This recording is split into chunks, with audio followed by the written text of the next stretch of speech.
Mi nombre es Adriana. Mónica, Zaida. Somos estudiantes de cuarto año de Relaciones Industriales de la Universidad Católica Andrés Bello de Caracas, Venezuela. Y este video va dirigido a todas las personas interesadas en saber un poco sobre el sistema de compensación y a todos los estudiantes. Cuáles son sus características y cuál es su aporte al logro de los objetivos de la organización.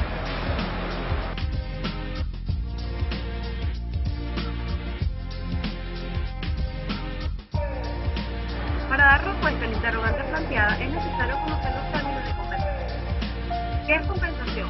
El sistema de compensación es un método utilizado por las organizaciones para retribuir el trabajo de las personas.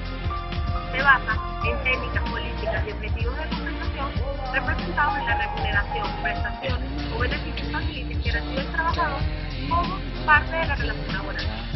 Además de ser un intercambio entre las dos partes, representa cómo la organización reconoce y valora el desempeño de los trabajadores. Es considerado que la compensación tiene como metas el atraer, retener y motivar a los empleados dentro de las organizaciones.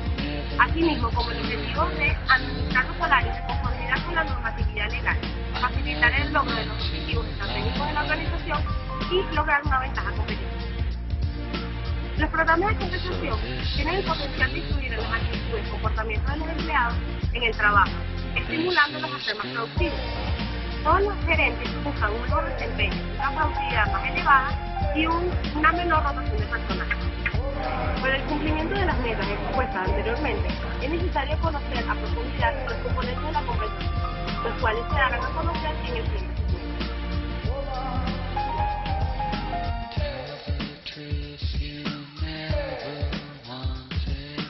Bien, para profundizar sobre el sistema de compensación es necesario tener en cuenta ciertos conceptos. En primer lugar, lo que son los sueldos o salarios, los incentivos y las prestaciones. ¿Por qué son importantes y para qué nos sirven? En primer lugar, el salario nominal se utiliza para designar la remuneración mensual en efectivo que los empleados reciben normalmente, sobre la base de un mes. El salario real, por el contrario, es el que expresa el poder adquisitivo del salario nominal en mercados de productos. Generalmente, este elemento es la parte más significativa de los pagos, en efectivo y periódico, que el empleado recibe, y resulta crucial que la empresa tenga elementos técnicos para determinar el nivel de sueldo de su personal. Entre otros motivos, porque dicho nivel de pago es lo que permite atraer, conservar y motivar al personal que exige el negocio de la empresa. También debe mencionarse que en estricto sentido, con el sueldo normalmente se está reconociendo el desempeño de las personas, que ya han demostrado, es decir, el desempeño pasado. El concepto de incentivo es el que se utiliza para designar cualquier cantidad de dinero contingente, es decir, condicionada, que recibe el personal cuando se cumplen ciertas condiciones predefinidas. Por ejemplo, los bonos de productividad que se conceden por alcanzar un cierto nivel de productividad, los incentivos por cumplimiento de cuotas de ventas o los bonos que algunos gerentes reciben cuando cumplen niveles de desempeño previamente negociados. A diferencia de los sueldos, que premian desempeño demostrado y por consecuencia pasado, la empresa puede utilizar los incentivos para estimular el interés del personal por lograr mejores resultados de su personal a futuro y moldear ciertas características distintivas que el empresario considere deseables en la cultura de su empresa. Por ejemplo, un cierto estilo de gerencia o ciertos hábitos de trabajo en su personal. Lo importante es que los incentivos estimulan desempeños futuros. El concepto de prestaciones se utiliza para designar tanto los pagos en efectivo, aguinaldo, primas de vacaciones, etc., adicionales al sueldo que recibe el personal, como los servicios o beneficios que reciben en especie, tales como seguros médicos o de vida, entre otras prestaciones en especie que reciben los empleados. En este sentido, desde el punto de vista de la administración de la compensación, generalmente se habla de las prestaciones en efectivo y prestaciones en especie o beneficios. Desde otra perspectiva, por ejemplo desde la legal, se puede hablar de las prestaciones de ley u obligatorias y prestaciones de la empresa o direccionales. A diferencia de los sueldos y los incentivos que premian el desempeño, las prestaciones, aunque no cabe duda que influyen sobre el desempeño del personal, en realidad son de mayor eficacia para despertar la identificación del personal con su empresa y el sentido de pertenencia a la organización. Características estas que, sin lugar a duda, tienen un efecto muy importante sobre el desempeño general de la empresa.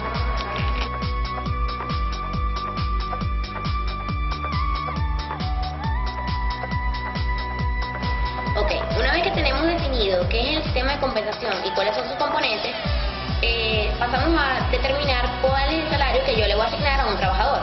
¿Y cómo se asigna este salario? Bueno, depende primordialmente de tres objetivos. Primero está la equidad interna, la competitividad externa y el desempeño personal del trabajador. ¿Qué es la equidad interna? Equidad interna se refiere a todos los aportes que hace un trabajador y cómo siente él que le están remunerando por esos aportes, en comparación con los aportes que hace otro trabajador y cómo lo remunera. Si hay una distorsión o discrepancia que es percibida por el trabajador, esto va a ocasionar problemas en la empresa. ¿Por qué problemas? Porque antes de irse, que es lo que la reacción obvia del trabajador ante una discrepancia de un sistema de equidad interna, él va a generar conflictos porque se va a sentir rechazado, se va a sentir menos apreciado en la empresa. Porque si siente que sus aportes son tan grandes pero no son remunerados de buena forma en comparación a sus compañeros, lo que va a generar es que el clima organizacional se deteriore hasta que afecte todo su entorno. Otro objetivo y no menos importante para definir la remuneración de un trabajador es la competitividad externa, es decir, saber en cuánto están pagándole al trabajador en el mercado laboral. Esto quiere decir cuánto le pagan otras empresas al mismo trabajador por el mismo cargo y las mismas características del cargo, es decir, se comparan cargos de una empresa con otra. De esta manera sabrás si le estás pagando mucho a tu trabajador o por el contrario si le estás remunerando muy poco. ¿Y por qué es importante esto en el sistema de compensación? Porque si tú le remuneras muy poco a tu trabajador, lo que va a terminar es por irse.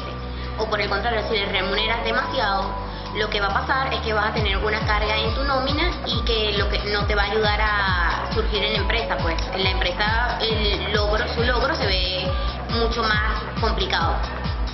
Una vez planteados los dos objetivos anteriores, que son equidad interna y competitividad externa, se debe tener en cuenta que el tercer objetivo, que es el cual el sistema de compensación busca incrementar el desempeño de las personas.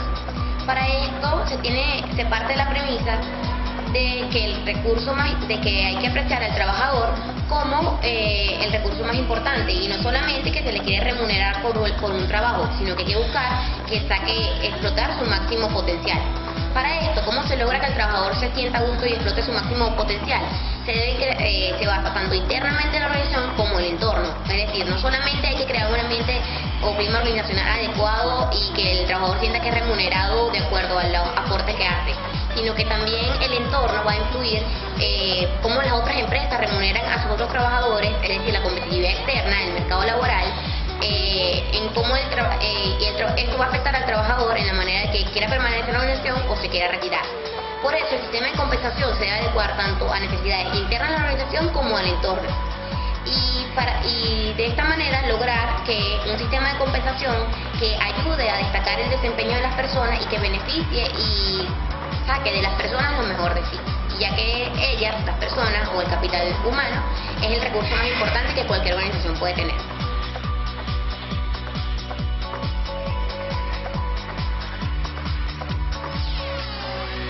En conclusión, el sistema de compensación es uno de los elementos más importantes dentro de la organización, ya que contribuye al logro del negocio mediante la remuneración total, aquella que no solo se traduce en dinero, sino que también tiene la obligación de plantear y ejecutar factores motivantes para los individuos, como lo es el crecimiento profesional, sus beneficios, el reconocimiento, la calidad del trabajo, la autonomía, la variedad, etc. Entre otras palabras, el sistema de compensación tiene la obligación de alinear las estrategias, los objetivos y las metas que pretende la empresa con los objetivos que tienen que cumplir los empleados de acuerdo a su cargo o de acuerdo a las actividades que desempeñan dentro de la empresa. De acuerdo a esto, el equipo de compensación realiza ciertas investigaciones en el mercado laboral para observar el comportamiento de sus competidores, es decir, cuál es la oferta que ellos ofrecen a los individuos que necesitan reclutar para su empresa. Al mismo tiempo, el equipo de compensación hace una investigación de acuerdo a cuál es el mínimo que los individuos pueden aceptar como remuneración. Por último, y no menos importante, el sistema de compensación debe garantizar la equidad interna y el buen clima organizacional, como habíamos hablado anteriormente. El sistema de compensación debe tratar en la medida de lo posible de que la